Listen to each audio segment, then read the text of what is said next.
ನಮ್ಮ ಭಾಗದಾಗ ಅಧ್ಯಕ್ಷರೇ ತಮ್ಮ ವಿಚಾರಗಳಿಗೆ ಹೋಲ್ತಕ್ಕಂತ ಅಜ್ಜಯ್ಯವರು, ಕೊಪ್ಪಳ ಅಜ್ಜವರು ಕಣ್ಣೀರಿಟ್ಟಿದ್ದಾರೆ ಅಧ್ಯಕ್ಷರೇ.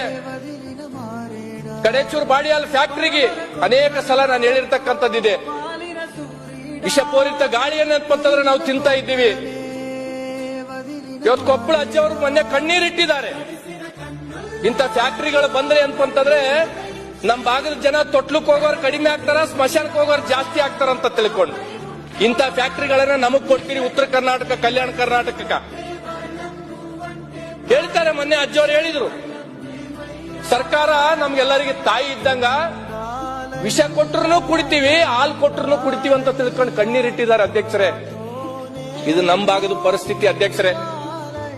ಚಲೋ ಚಲೋ ಫ್ಯಾಕ್ಟರಿಗಳೆಲ್ಲ ಈ ಕಡೆ, ವಿಷ ಗಾಳಿ ಅಂತಂದ್ರೆ ಅದರಿಂದ ಬಂದೆ ಅಂತಂದ್ರೆ ಸಾವುಗಡ ಆಗ್ತಕ್ಕಂಥವೆಲ್ಲ ನಮ್ಮ ಉತ್ತರ ಕರ್ನಾಟಕ, ಕಲ್ಯಾಣ ಕರ್ನಾಟಕ.